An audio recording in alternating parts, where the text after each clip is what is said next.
प्रभु राम देव भगवान अल्लाह खुदा ईश आदि नाम एक ही शक्ति के हैं। वो कैसा है, कहाँ है, कैसे मिलता है, किसने देखा है?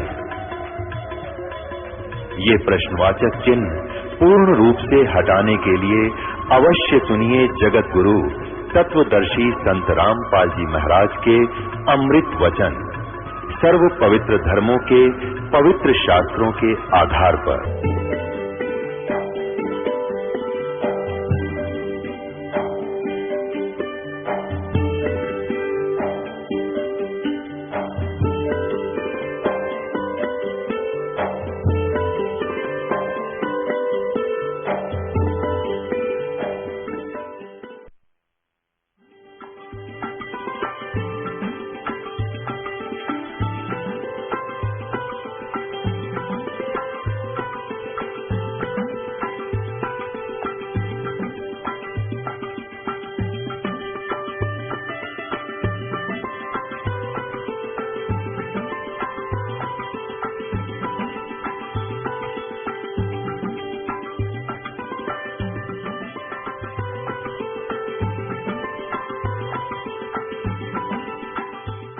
बोलो सतगुरुदेव की जय। बंदी छोड़ कबीर परमेश्वर जी की जय। बंदी छोड़ गरीबदास जी महाराज जी की जय। स्वामी रामदेवानंद जी गुरु महाराज जी की जय। सर्व संतों की जय, सर्व भक्तों की जय, धर्मी पुरुषों की जय। श्री काशी धाम की जय, श्री छुडानी धाम की जय, श्री करोठा धाम की जय, श्री बरवाला धाम की जय। सत साहिब गरीब नमो नमो सतपुरुष को नमस्कार। गुरु की नहीं सुर नर मुनि जन साधुआं संतों सर्वस्ती नहीं। सतगुरु साहेब संत सब दंडोतम प्रणाम। आगे पीछे मध्य हुए तिनको जा कुर्बान। नराकार निर्विषम काल जाल भयभंजनम निर्लेपम निज निर्गुणम अकल अनुबेशोन्धनम। सोहम सुरति समाप्तम सकल समाना निर्तलय।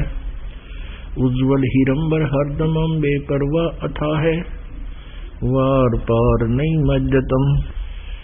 ग्रीव जो सुमर सिद्ध होई गणनायक गलता ना करो अनुग्रह सोई। पारस पद परवाना आदि गणेश मनाऊं गणनायक देवन देवा। चरण कमल लो लाऊं आदंत करूं सेवा। परम शक्ति संगीतम रिद्धिदाता सोई। अवगत गुण अतीतम सत पुरुष निर्मोही। जगदम्बा जगदीशम मंगल रूप मुरारी। तन मन अर्पू शीशम भक्ति मुक्ति भंडारी। सुर नर मुनि जन ध्यावे ब्रह्मा विष्णु महेशा। शेष शेष मुख गावे पूज्य आदि गणेशा। इंद्र कुबेर सरीखा वरुण धर्म राय झावे। समर्थ जीवन जी का मन इच्छा फल पावे। 33 कोटि आधारा झावे शेष 88। उतरे भव जल पारा कट है यम के फांसी। 33 कोटि आधारा झावे शेष 88। उतरे भव जल पारा कट है यम की फांसी। कर जोरूं विनती करूं धरूं चरण पर शीश। गुरु जी राम देवानंद जी महाराज जी ने दियो नाम बख्शीश। कोटि कोटि सिजदा करूं कोटि कोटि प्रणाम। चरण कमल में राखियो मैं बंदी जाम गुलाम। कुत्ता हो गुरुदेव का, रामपाल दास का नाम, गले प्रेम की जेवड़ी, जाखे चोवा जाऊं। तो करो तो बावड़ू, दूर दूर करो तो जाऊं, जो राखो तो ही रहूं, जो देवो सो खाऊं।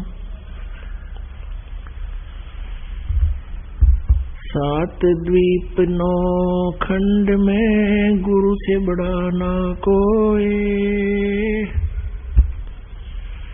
करता करे न कर सके, गुरु करे सो होए। जय इब के सतगुरु मिले, सब दुख आँखों रोए, चरणों ऊपर शीस धरूं, कहूँ जो कहनी हो। कबीर गुरु जी मिलेंगे, पूछेंगे कुशलाते, आदि अंत की सब कहूँ, अपने दिल की बात। गुरु जी तुम ना भूलियो, चाहे लाख लोग मिल जाएं, हमसे तुमको बहुत है, तुमसे हमको नहीं। कबीर तुमरे विसारे क्या बने, मैं किसकी शरण में जाऊं। शिव ब्रंच मुनि नारदा, तिनके हृदय समाऊं। अब गुण किए तो बहुत किए, करत न मानी हार, भावे बंदा बख्श दियो, भावे गर्दन उतार। अब गुण मेरे बाप जी, बख्शो गरीब नवाज, जो मैं पूत कपूत हूँ, बहुर पिता को लाज।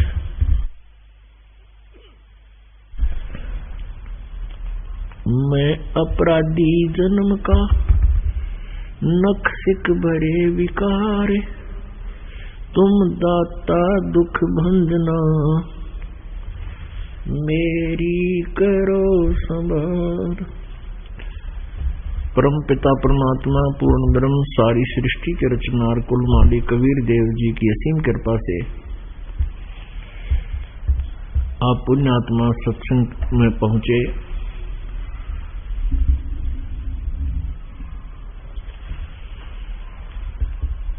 परमात्मा बताते हैं, कबीर परमेश्वर जी हमें याद दिलाते हैं,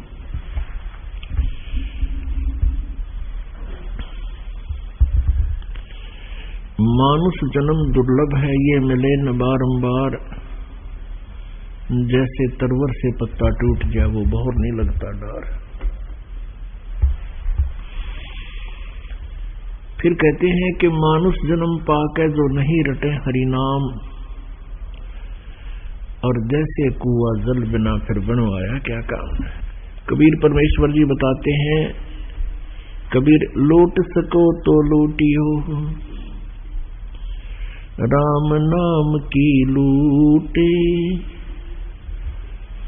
पीछे फिर पछताओगे, प्राण गहांगे छूट। राम रटत दारिद्र भलो, टूटी घर की छान, वो कंचन महल किस काम के, जहाँ भक्ति नहीं भगवान। राम रटत कन्या भली, साकेट बलो न पूते, छेरी के गल में गलथना, जिसमें दूध न मूत। राम रटत कोढ़ी भलो, चू चू पड़े जो चामे। वो सुंदर दे किस काम की, जा मुख नहीं नाम। कबीर जिव्या तो वाए भली, जो रटे हरि नाम। नहीं तो काट फेंक दियो, ये मुख में भलो ना चाम। परमपिता परमात्मा कबीर जी हम काल जाल में फंसी हुई भोली आत्माओं को ये याद दिलाते हैं कि मनुष्य जीवन आप जी को केवल मोक्ष प्राप्ति के लिए ही प्राप्त हुआ है। लेकिन आप जी ने आध्यात्मिक ज्ञान ना होने के कारण इस मनुष्य जीवन का उपयोग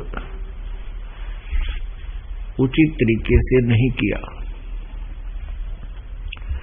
उसके विषय में बताते हैं कि मानुष जन्म पाकर जो नहीं रटे हरि नाम, और जैसे कुआ जल बिना, फिर बनवाया क्या काम। परमेश्वर हमें याद दिलाते हैं कि जब से तुम हमसे बिछुड़कर यहां आए हो काल के लोक में, तब से तुम महादुखी हो। और जिस यहाँ के स्वामी काल ज्योति निरंजन, जिसको ब्रह्म कहा जाता है, इसने आप जी को भ्रमित कर दिया। आप जी को अपने मूल ठिकाने का और मूल मालिक का नामो निशान मिटा दिया। इसने अपने को भगवान सिद्ध कर लिया। स्वर्ग और महास्वर्ग ब्रह्मलोक तक की आपकी बुद्धि को सीमित कर दिया। परमात्मा आकर हमें याद दिलाते हैं कि जब से तुम मुझसे हमसे भी छुड़कर आए हो अपनी नालायकी के कारण, उसी दिन से आप महादुखी हैं। लेकिन आप जी को उस यथार्थ सुख का ज्ञान नहीं, इसलिए आपने यहाँ के इस नकली सुख को, इस झूठे सुख को सुख मान लिया, क्योंकि इसका विकल्प आपके पास रहा नहीं। परमात्मा बताते हैं, झूठे सुख को सुख कहे। पुण्यात्माओं, जो अध्यात्म ज्ञान है या यहाँ का यथार्थ व्यवहारिक ज्ञान है, वो परमात्मा ही आकर बताते हैं। अन्यथा जीव बुद्धि तो अपने जीव स्वतर की होती है, वो उतना ही सोच और कर सकता है, और परमात्मा ही आकर के जीव को फिर, जैसे मानव शरीर प्राप्त है तो मानव के कर्तव्य से भी परिचित परमात्मा ही कराते हैं।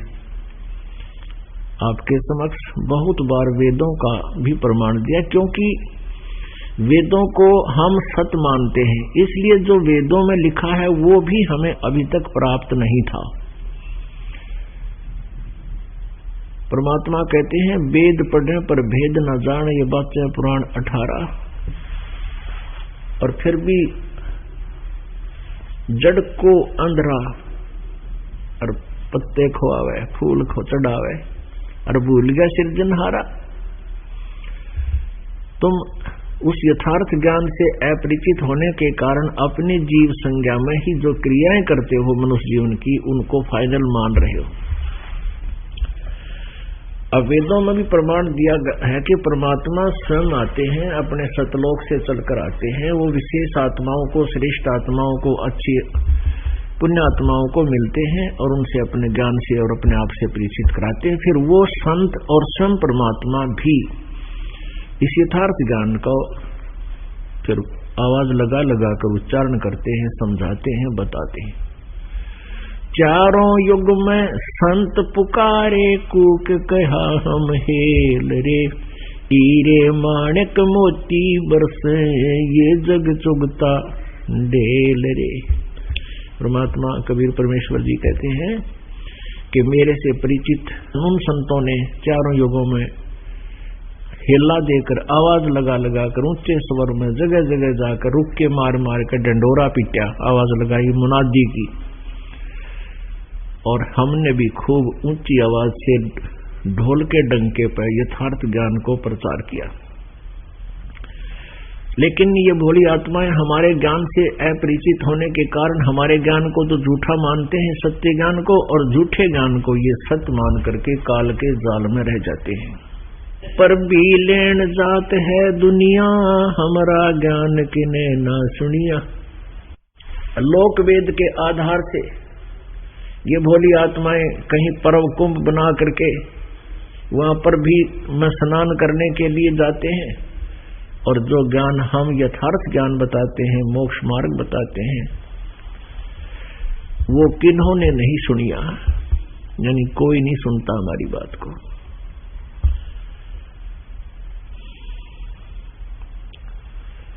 क्या बताते हैं परमेश्वर कि आप जी एक ऐसे स्थान पर रहते थे जहां मृत्यु नहीं होती थी, जहां पर किसी भी पदार्थ का अभाव नहीं था, जहां पर वृद्ध अवस्था नहीं थी, कोई रोग शोग नहीं था, और वही आपके आत्मा आज यहां खोज रही है जहां पर ना कोई सुख, ना कोई मृत्यु रहित, और ना ही यहां पर किसी चीज की कोई पर्याप्त रूप में, पर्याप्त मात्रा में कोई वस्तु उपलब्ध है। तो हम यहां इस झूठे सुख में, इस काल के लोक में उस सुख की खोज कर रहे हैं जिसकी हमें आज भी चाह है और हृदय में कसक है, उसका अभाव हमें खटक रहा है, जो हम सतलोक में छोड़ आए। वो सतलोक कैसा है? शंखों लहर मेहर की उपजे, कहर नहीं जा कोई, दास गरीब अचल अविनाशी, सुख का सागर सोई। वो सतलोक जहां पर शंखों लहर मेहर की उपजे और कहर नहीं जा कोई। मेहर की लहर और कहर की लहर कैसी होती है? मेहर की लहर वो होती है आपके हृदय में कभी कभी कुछ समय के लिए, जब आप एकांतवास में हो, कहीं बैठे हो घर पे या कहीं खेतों में या जंगल में, कहीं पर भी, तो एक ऐसी हिलोर उठती है अंदर से, कोई भी पराया नजर नहीं आता, शत्रु भी शत्रु महसूस नहीं होता, और एक अंदर से सबके प्रति दया भाव उत्पन्न होता है। और वो मेहर की लहर अक्षीणिक होती है। थोड़ी सी देर के बाद फिर हम 100 कोशिश करते हैं उसी तरह भाव बनाने का, लेकिन नहीं बन पाता। वो मेहर की लहर थी, किसी के प्रति द्वेष नहीं और कोई किसी दुश्मन का भी बुरा करने की नीयत नहीं। और फिर उसके बाद जो हमारे ऊपर ये आपदाओं का पहाड़ टूटा हुआ है, किसी को कोई शारीरिक कष्ट है, कोई मानसिक परेशानी, टेंशन है, किसी का कुछ है, किसी का कोई हानि हो रही है, किसी का बच्चा बीमार है, किसी के संतान नहीं है, किसी की संतान है तो वो दुखी कर रही है, कोई और गलतियां कर रही हैं, कि तो जेलों में पड़े हैं, तो इस तरह की फिर ये कहर की लहर प्रारंभ हो जाती है। अब परमात्मा हमें ये बताते हैं कि जहां सतलोक है, जो सुख का सागर है, सुख सागर में जहां पर कोई सुख के अतिरिक्त और कोई वस्तु दुख नाम का ना हो। जैसे समुद्र में 100-200 किलोमीटर चला जाता है हवाई जलयान, समुद्री जहाज, तो वहां जाने के उपरांत वो यात्रियों को केवल जल ही जल नजर आता है। इसी प्रकार सतलोक में जाने के बाद वो सुख ही सुख होगा। तो उस सुख सागर में चलने के लिए परमात्मा हमें याद दिलाने आते हैं कि तुम यहां जिस चीज की डिमांड बार बार करते हो, मुझे निर्धन चाहता है, सोचता है कि मैं धनवान हो जाऊं, मैं सुखी हो जाऊंगा। जिसके पास थोड़ा सा पैसा है तो वो सोचता मैं एमएलए बन जाऊं, सुखी हो जाऊंगा। एमएलए बन जाता है तो सोचता है कि मैं मंत्री बनूं, तब मुझे मौज होवे। मंत्री बनने के बाद सोचता है मुख्यमंत्री बनूं, बात तो बने जब। मुख्यमंत्री बनने के बाद फिर नियत रहती है कि मैं प्रधानमंत्री बनूं, फिर मैं मौज हो जाएगी। और मौज नहीं आ पड़े तो सारी पृथ्वी का मालिक बन जा। यह सुख नाम की चीज नहीं, हम ढूंढ रहे हैं गलत स्थान पर उस सुख को जहां सुख है ही नहीं। तो उस सुख को पाने के लिए परमात्मा क्या याद दिलाते हैं? मन तू चल रे सुख के सागर, जहाँ शब्द सिंधूरत नागर। मन तू चल रे सुख के सागर, जहाँ शब्द सिंधूरत नागर। अब कितने प्यारे तरीके से हमें याद दिलाते हैं, भाई कोटि जन्म तन भर मत होगे, कछु ना हाथ लगा रे। कोटि जन्म तो है भर मत होगे, कुछ ना हाथ लगा रे। कुकर सुकर खरबया बोरे, कौवा हंस बुगारे। मन तू चल रे सुख के सागर, जहाँ शब्द सिंधूरत नागर।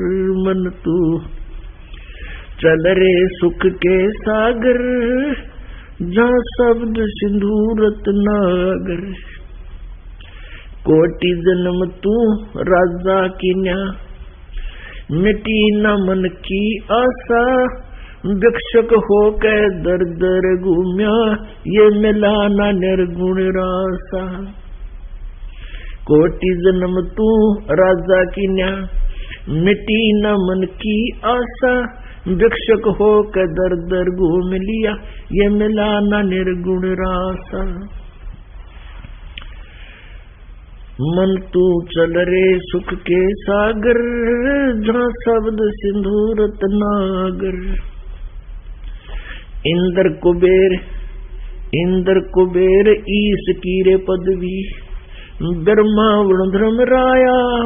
विष्णुनाथ के पुर को जाके तो फिर भी उल्टा आया। इंद्र कुबेर ईश की रे पदवी, ये ब्रह्मा वरुण धर्म राया। विष्णुनाथ के पुर को जाके तो फिर भी उल्टा आया। असंग जन्म तोय मर्त्या होगे, असंग जन्म तोय मर्त्या होगे। जीवित क्यों न मरे रे, द्वादश मध्य महल मठ बोरे। बहुर न दे दर रे। असंग जन्म तोय मर्त्या होगे, जीवित क्यों न मरे रे। द्वादश मध्य महल मठ बोरे, बहुर न दे दर रे। दोजक भीष्ट सभी तय देखे, दोजक भीष्ट सभी तय देखे। राजपाट के रसिया, और तीन लोक से तरपत नाही। ये मन भोगी खसिया। दोजक भीष्ट सभी तय देखे, राजपाट के रसिया।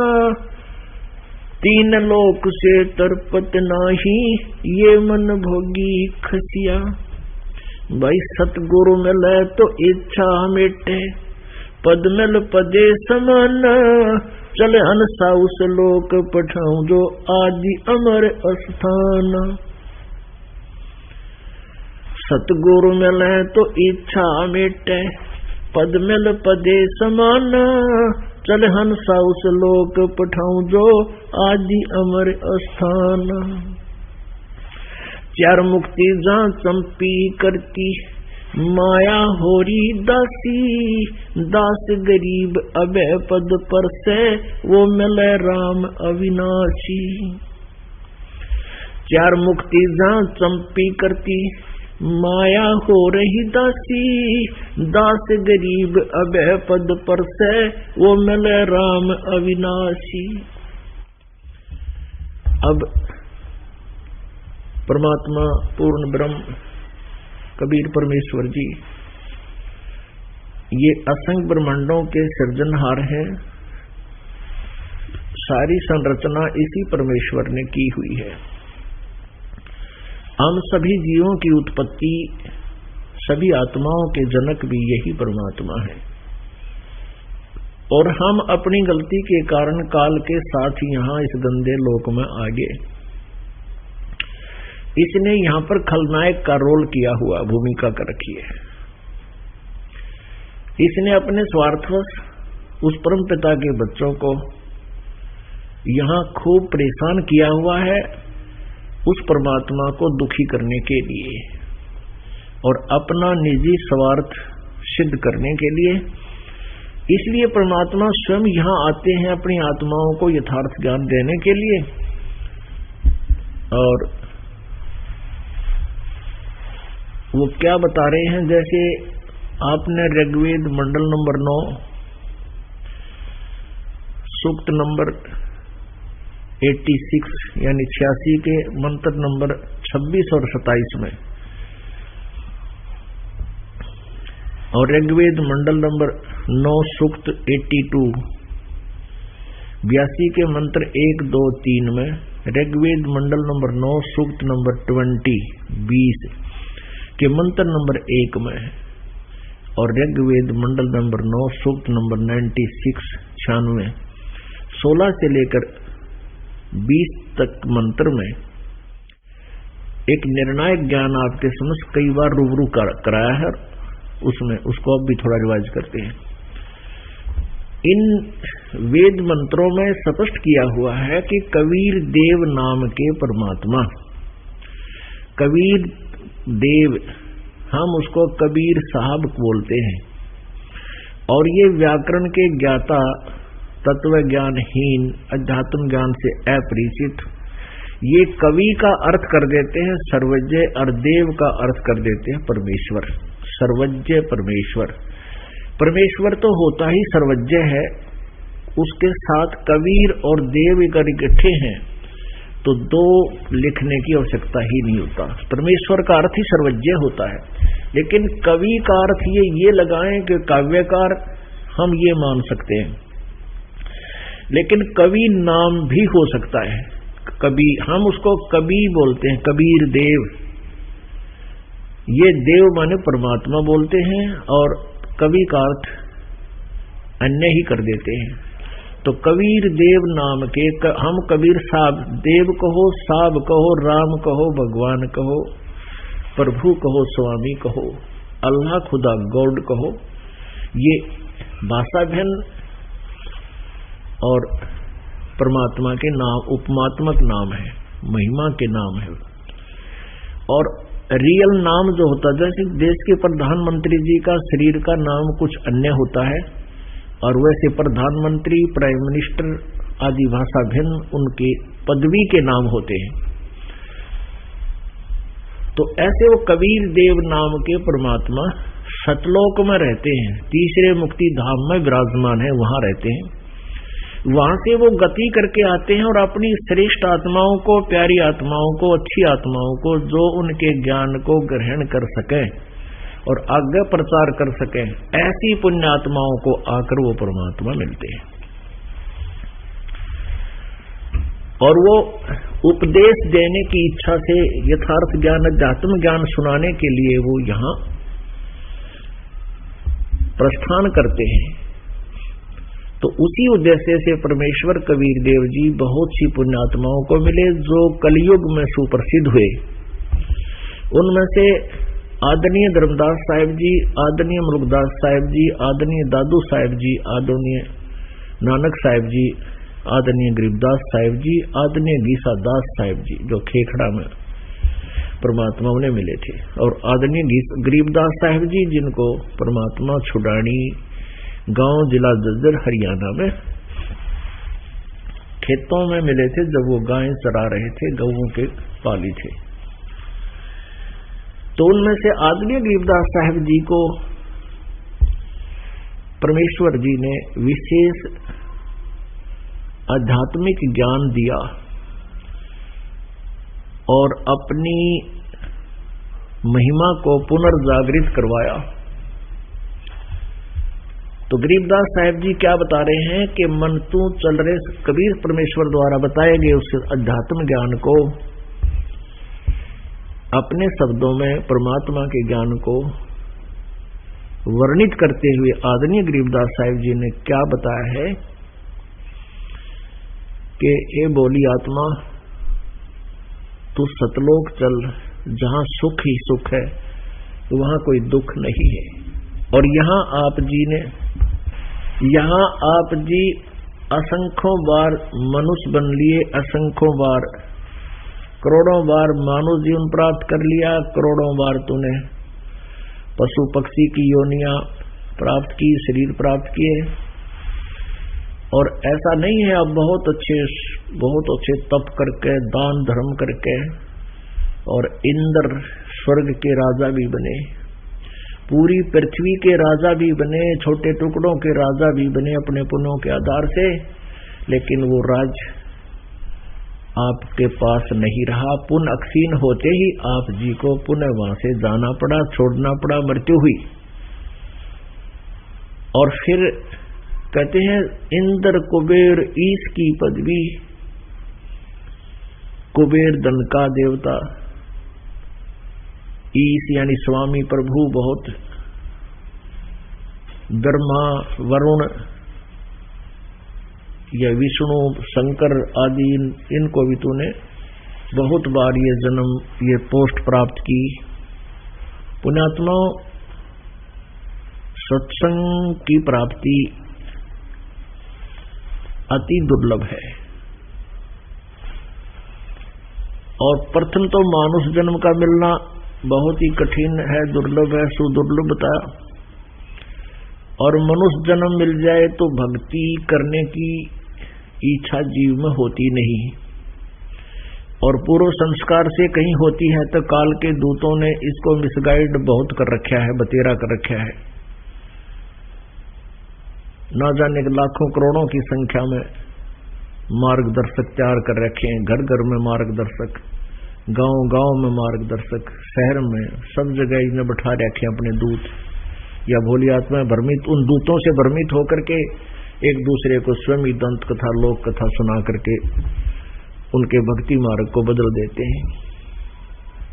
तो मानुष जीवन मिलना मुश्किल, मानुष जीवन मिल जाता कोई संत मिलना अति दुर्लभ, सो दुर्लभ है। गीता जी अध्याय नंबर 7 के श्लोक नंबर 12 से लेकर 19 तक ये बताया है। गीता ज्ञानदाता ब्रह्म कह रहा है कि रजगुण ब्रह्मा सतगुण विष्णु तमगुण शिव जी से जो कुछ भी हो रहा है, रजगुण ब्रह्मा जी से उत्पत्ति, सतगुण विष्णु जी से सतीथि और तमगुण शिव जी से संहार, इनका मुख्य कारण मैं ही हूं। क्योंकि काल को श्राप लगा हुआ है, ब्रह्म को श्राप लगा हुआ है 1 लाख मानव शरीरधारी प्राणियों का नित आहार करने का, जिसके कारण इसने अपने तीनों पुत्रों से ये व्यवस्था अपनी बनवा रखी है। गीता जी अध्याय नंबर 7 के श्लोक 15 में स्पष्ट किया है कि त्रिगुणमयी माया रजगुण ब्रह्मा सतगुण विष्णु तमगुण शिव जी द्वारा फैलाए गए ये जाल और इन्हीं से मिलने वाले क्षणिक लाभ के ऊपर जो प्राणी आधारित हो चुके हैं वो किसी की बात मानने को तैयार नहीं। उन त्रिगुणमयी माया के द्वारा जिनका ज्ञान हरा जा चुका है, वो राक्षस स्वभाव को धारण किए हुए मनुष्यों में नीच दूषित कर्म करने वाले मूर्ख, ये मेरी भक्ति नहीं करते, मेरी पूजा नहीं करते, ब्रह्म कहता है। फिर अपनी भक्ति के बारे में 4 प्रकार के बताता है कि अर्थार्थी, आर्त और जिज्ञासु तथा ज्ञानी। ये 4 प्रकार के मेरी साधना करते हैं, लेकिन इनमें से ज्ञानी मुझे पसंद है, अच्छा लगता है, ज्ञानी को मैं भी अच्छा लगता हूं। कहने का तात्पर्य है कि जो ब्रह्म साधना करते हैं वो लोग कोई तो हवन मात्र ही करते हैं, कोई किसी वेद के किसी अध्याय का एक दो मंत्र याद करके उसका बार बार रिपीटेशन करते रहते हैं। जैसे ये गायत्री मंत्र बना रखा था इन भोली आत्माओं ने, इसके आगे ओम मंत्र लगा दिया यजुर्वेद अध्याय नंबर 36 के श्लोक नंबर 3 के साथ, मंत्र नंबर 3 के साथ। जबकि ये महिमात्मक परमात्मा की विशेष महिमा के ये मंत्र हैं वेदों में, और उस पूर्ण परमात्मा की महिमा इसके अंदर ओम ब्रह्म का जाप है, और उस परमेश्वर का ये ओम नाम नहीं है, इसके साथ ओम नाम नहीं लगाना चाहिए। इससे तो इस मंत्र का जो है अपमान होता है। जैसे प्रधानमंत्री जी के सामने मुख्यमंत्री लगा दे कोई, तो उस कागज को वो फेंक के मारेगा प्रधानमंत्री, कि इसकी बुद्धि इतना ही काम करती है, मुझे किस स्तर में सोच रहा है। तो ऐसे इस काल ने हमारे साथ इन काल के दूतों से मिसगाइड करवा रखा था। तो कहने का भाव यह है कि अर्थार्थी, आर्थ और जिज्ञासु ये वेदों को उत्तम मानते हैं और वेदों से ही अपने अनुष्ठान किया करते हैं, लेकिन ये भी फेल है, क्योंकि अर्थार्थी तो केवल धन वृद्धि के लिए ही वेदों के मंत्रों से अनुष्ठान किया करते हैं, आर्त अपने संकट निवारण के लिए वेदों के मंत्रों से ही अनुष्ठान करते हैं, जिज्ञासु वेदों के मंत्रों को जैसे वो समझाया किसी से सुना। जिज्ञासु होता है जो परमात्मा की चाह में घर भी त्याग दे, जगह जगह भटकता है, या वैसे किसी से ज्ञान चाहता है तो उसको जैसे कोई संत मिला उनसे ज्ञान ग्रहण किया और ज्ञान ग्रहण करके स्वयं वक्ता बन गया। जिज्ञासु ये तीनों फेल बता दिए गीता ज्ञानदाता ने, ये रिजेक्टेड है, ये परमात्मा प्राप्ति नहीं कर सकते। चौथा बताया कि ज्ञानी आत्मा वो होती है जिसको ये पता लग गया कि मनुष्य जीवन का मूल उद्देश्य परमात्मा प्राप्ति, आत्म कल्याण है। दूसरा, उनको अध्यात्म ज्ञान से ये पता लग गया कि केवल एक परमात्मा ही पूजा के योग्य है, अन्य देवताओं की पूजा नहीं करनी चाहिए। तो उन ज्ञानी आत्माओं ने इसी दृष्टिकोण से वेदों को पढ़ा, जैसा वो समझ सके उनको निष्कर्ष निकाल लिया उनका कि एक परमात्मा की भक्ति से मोक्ष होगा, अव्यभिचारिणी भक्ति से ही मोक्ष होगा। और उन्होंने निष्कर्ष निकाल लिया, यजुर्वेद अध्याय नंबर 40 के मंत्र 15 में स्पष्ट लिखा है कि ओम कर्तु समर, किलबे समर, कर्तुम समर, अंतिम सांस तक भस्मांतम शरीरम, वायु अनिलम अथ इदम भस्मांतम शरीरम। ओम कर्तु समर, किलवे समर और कर्तुम समर। ओम नाम का जाप काम करते करते सिमरण करो, विशेष कसक के साथ सिमरण करो, मनुष्य जीवन का मूल उद्देश्य मानकर ओम का जाप करो। तो उन ऋषियों ने ओम मंत्र को फाइनल मान लिया पूर्ण परमात्मा का, एक भगवान का, एकम। जिस कारण से उन्होंने ओम नाम के जाप का खूब ओम मंत्र का खूब जप किया। साथ में एक समय जब सृष्टि इस काल ने प्रारंभ की एक ब्रह्मांड की, तो ब्रह्मा को अपनी पत्नी दुर्गा से उत्पन्न करके उसको बेहोश रखा जब तक वो युवा हुआ। युवा होने पर उसको कमल के फूल पर रख दिया, वहां उसको सचेत कर दिया। ब्रह्मा जी ने देखा आसपास सब जगह जल ही जल है, कमल ही कमल दिखाई दे रहा है, अब क्या करूं। आकाशवाणी कर दी काल ने कि तप करो, तप करो, तप करो। 1000 वर्ष तक ब्रह्मा जी ने तप किया, फिर कहा सृष्टि करो। तो ब्रह्मा जी को फिर बाद में वेद दिए काल ने, क्योंकि कबीर परमेश्वर जी ने, पूर्ण परमात्मा ने, पूर्ण ब्रह्म ने, परम अक्षर ब्रह्म ने इस ब्रह्म के अंतःकरण में ये 5 वेद फीड कर दिए थे, फैक्स कर दिया इनका। लेकिन इसने क्या चतुरता की कि 5वां जो वेद है उसमें पूरा निर्णायक ज्ञान था कि परमात्मा इस ब्रह्म से भी कोई और है, परम अक्षर ब्रह्म है, उसका ये मंत्र है, उससे ये लाभ होगा। तो इसने वो वेद समाप्त कर दिया और 4 वेद यहां दे दिए मनुष्य को, ब्रह्मा को दे दिए। तो ब्रह्मा जी ने वेदों को पढ़ा तो उसमें ओम नाम मिला। ओम नाम तो वेदों से, और हठ योग तप करना ये आकाशवाणी काल की, ब्रह्मा ने सोच लिया कि पूर्ण परमात्मा की वाणी है, तप करने की आदेश हुआ है, तो उन्होंने परमात्मा की वाणी मान ली और तप और साथ में यह हठ योग शुरू कर दिया। तो इन ज्ञानी आत्मा, ज्ञानी अच्छी आत्माओं ने, बुद्धिमान लोगों ने भक्ति में जो गीता, श्रीमद् भगवत गीता अध्याय 7 के श्लोक नंबर 17 में कहा कि ज्ञानी मुझे पसंद है और ज्ञानी को मैं पसंद हूं। तो उन ज्ञानी आत्माओं ने ओम नाम का जाप प्रारंभ किया, बैठ गए आसन पद्म लगा कर, और काफी पहले लंबी आयु होती थी, लाखों वर्ष की सतयुग में, हजारों वर्षों तक बैठे रहे, तप करते रहे, भगवान तो मिला नहीं। तप, वो तप से तो अलग, जैसे इंसान गेहूं बीजता है, किसान गेहूं बीजता है, तो गेहूं बीजता है तो फल तो बाद में होता है, उससे और बाई प्रोडक्ट बहुत हो जाते हैं, जैसे भूस बन गया।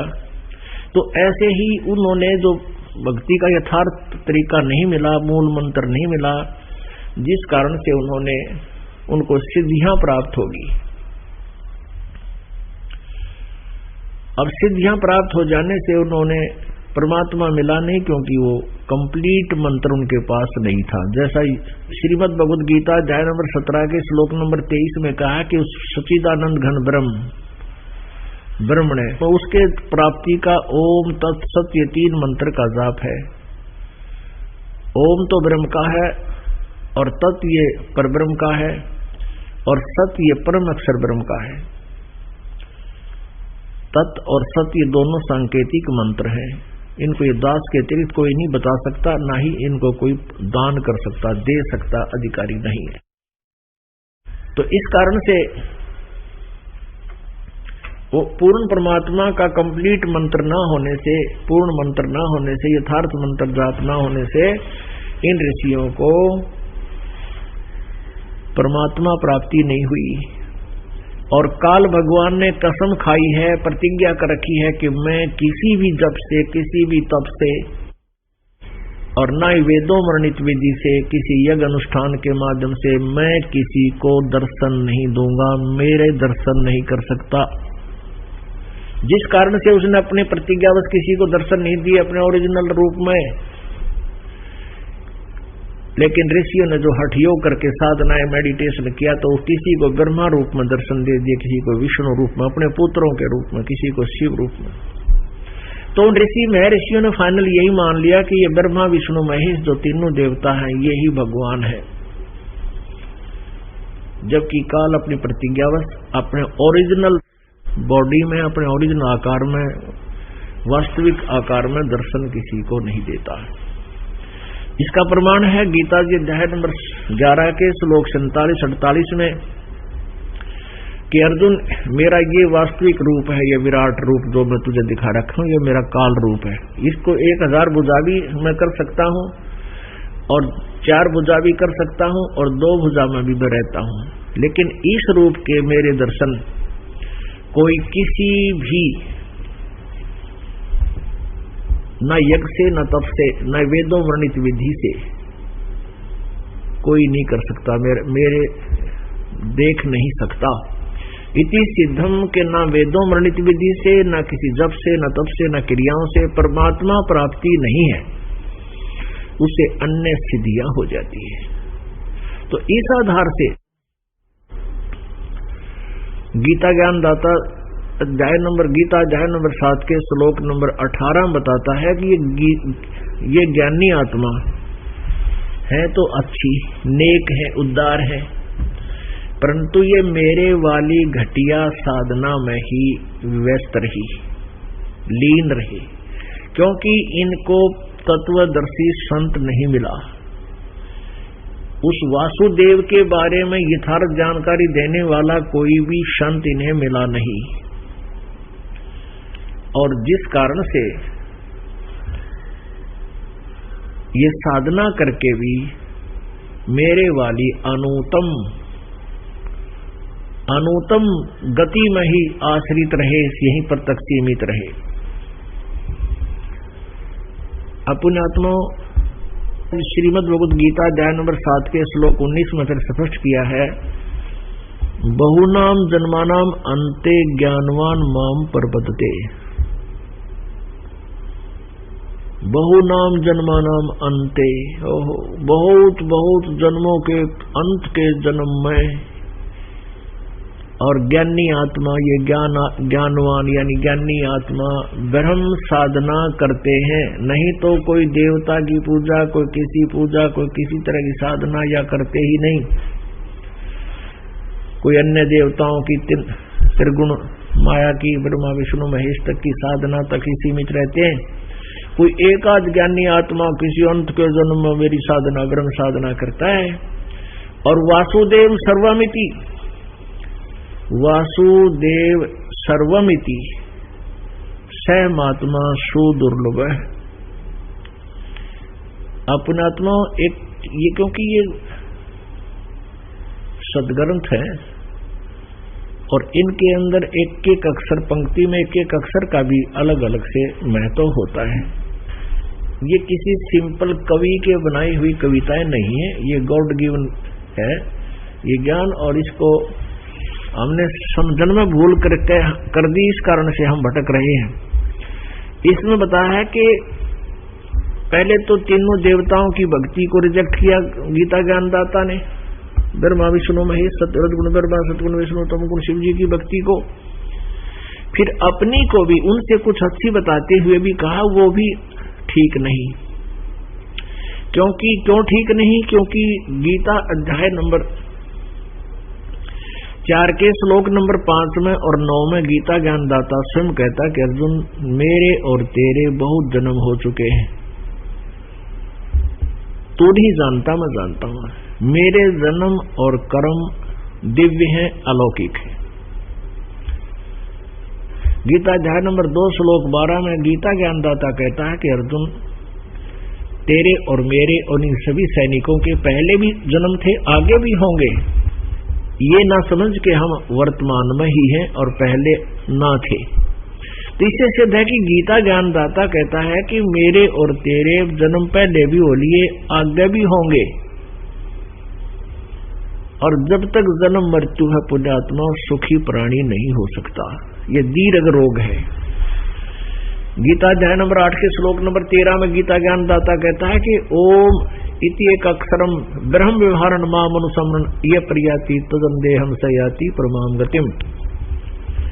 मेरा एक ओम नाम है, एक अक्षर ओम मंत्र है। माम ब्रह्म, मुझ ब्रह्म का केवल एक ओम मंत्र है। उच्चारण करके सिमरण करता हुआ जो शरीर छोड़कर जाता है वो मेरे वाली परम गति को, यानी ओम नाम से मिलने वाली जो श्रेष्ठतम, सबसे उत्तम, जो सबसे ओम नाम से मिलने वाली जो उच्च गति है उसको प्राप्त करता है। ओम नाम से क्या होगा? ब्रह्म लोक प्राप्ति होती है। ब्रह्म की साधना से ब्रह्म प्राप्ति नहीं होती, ब्रह्म लोक प्राप्त होता है, जिसे महास्वर्ग भी कहते हैं। गीता जी अध्याय नंबर 8 के श्लोक नंबर 16 में बताया कि ब्रह्मलोक पर्यंत ये सभी लोक पुनरावर्ती में हैं। यानी ब्रह्मलोक में गए हुए प्राणी भी, वो पुण्यकर्मी प्राणी भी पुण्य क्षीण होने पर वो फिर वापस उल्टे मृत लोक पर आएंगे, पशु पक्षी योनियों में अन्य कर्म संस्कार अनुसार भोगेंगे और नरक में भी जाएंगे। तो यहां बताता है कि बहुनाम जन्मानाम, गीता जी अध्याय नंबर 17 के श्लोक नंबर, इसलिए गीता जी अध्याय नंबर 7 के श्लोक नंबर 18 में कहा कि मेरे वाली साधना भी अच्छी नहीं है, ये उत्तम नहीं है, अनुत्तम है। इसलिए गीता जी अध्याय नंबर 7 के श्लोक नंबर 19 में कहा कि बहुनाम जन्मानाम अन्ते ज्ञानवान माम प्रपद्यते। ब्रह्म तक की साधना भी कोई एकाधा बिरला ही करता है, किसी अंत के जन्म में नान्य में भटकते रहते हैं अनुपासना में। और वासुदेव सर्वमिति स महात्मा सुदुर्लभ है, जो ये बताए कि वो वासुदेव ही सब कुछ है, सर्वम, वासुदेव सर्वम। स महात्मा सुदुर्लभ है। जो ये बतावे कि पूर्ण परमात्मा वासुदेव का क्या अर्थ है, यहाँ इसको डिफाइन करना अनिवार्य होगा, अन्यथा आप नहीं समझ पाओगे। हमने क्योंकि वासुदेव हमने श्री कृष्ण जी को मान रखा है, नहीं, श्री कृष्ण जी के पिताजी का नाम था वासुदेव,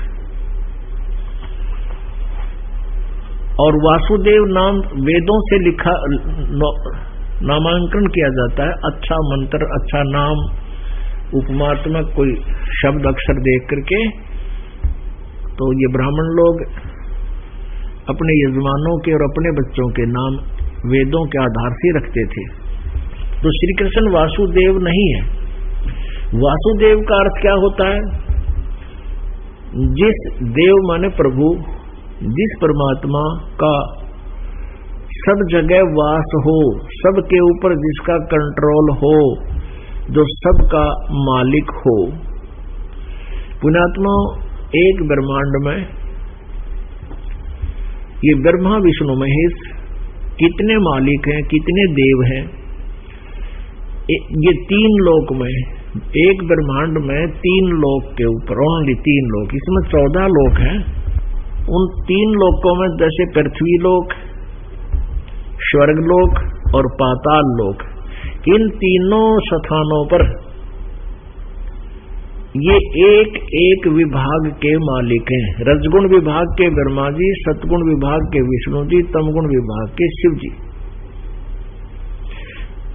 और ये ब्रह्म जो है, ये समझिए एक ब्रह्मांड में एक मुख्य मंत्री का रोल कर रहा है।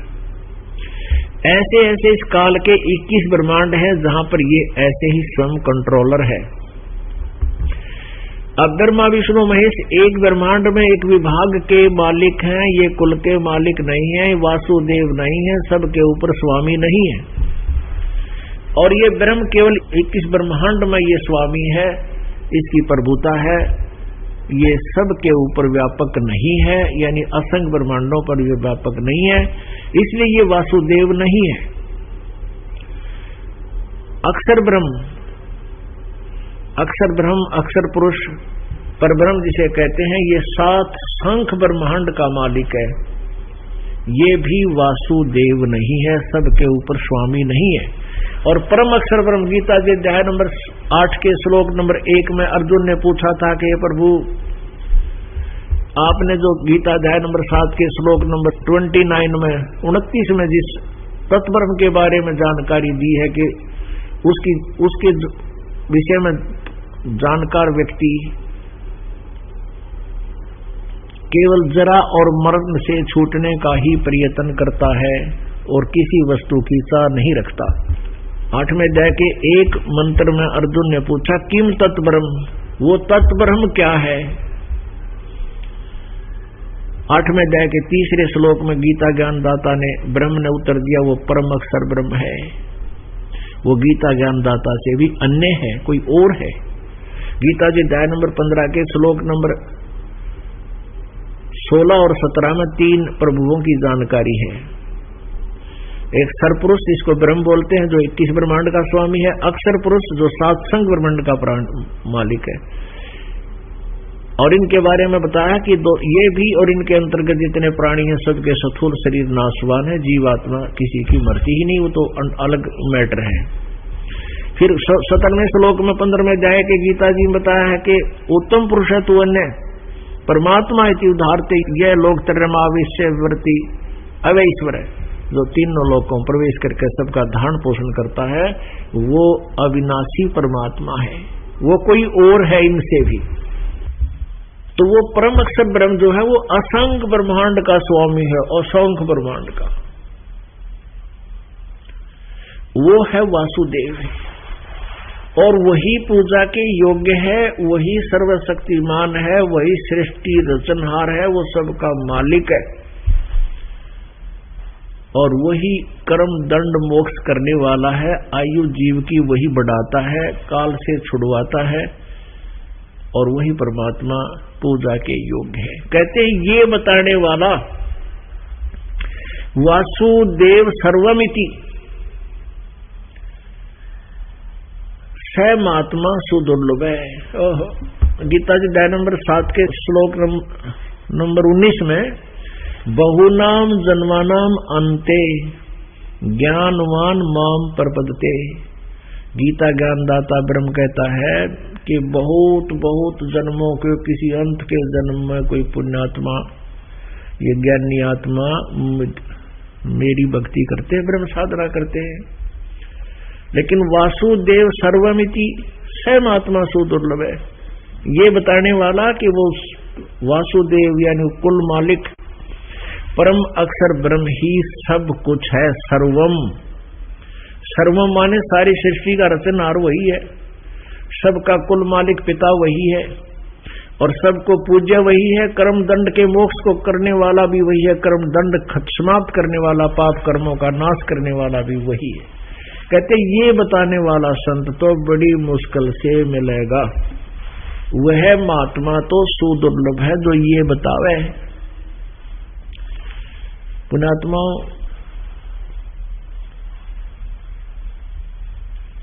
जब परमात्मा कबीर परमेश्वर जी पूर्ण ब्रह्म अपनी प्यारी आत्मा गरीबदास जी को मिले, 10 वर्ष की आयु में थे, जब वो 10 वर्ष की आयु में थे गरीबदास जी, उनको सतलोक लेकर गए, फिर उनकी आत्मा को वापस छोड़ा। तब तक उनके मृत शरीर को गरीबदास जी को मृत जानकर चिता पर रख दिया गया था।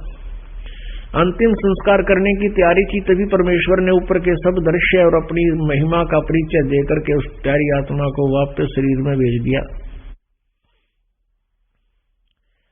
उसके बाद वो एकदम सचेत हो गए, चेतन हो गए। और गरीबदास साहिब जी ने उसके बाद परमेश्वर का आंखों देखा वर्णन विवरण दिया। बहुत सी अमृतवाणी की रचना की, जो आज ये दास साहब को पढ़ सुना रहा है और जिसका एक ग्रंथ साहब के रूप में दोनों तरफ ये पाठ हो रहा है। उसी अमृतवाणी का जो परमात्मा को आंखों देखकर साक्षात्कार करके परमेश्वर का सतलोक में जहां वो रहते हैं भगवान, और नर आकार मनुष्य सदृश शरीर में है, उनका तेजो में शरीर है, और वो क्या क्या लीलाएं की और करते हैं, यह सब विवरण इसमें दिया हुआ। तो इस वाणी को फिर लिपिबद्ध किया गया। इस वाणी को फिर गरीबदास जी के संपर्क में आने वाले उनके शिष्य एक नित्य नियम के आधार पर, नित्य कर्म के आधार पर उसका पाठ करने लगे। जैसे हम करते हैं सुबह नित्य नियम, सुबह का नित्य नियम, शाम की आरती, दोपहर को रमेणी, ये गरीबदास जी के समय से प्रारंभ हो गई थी।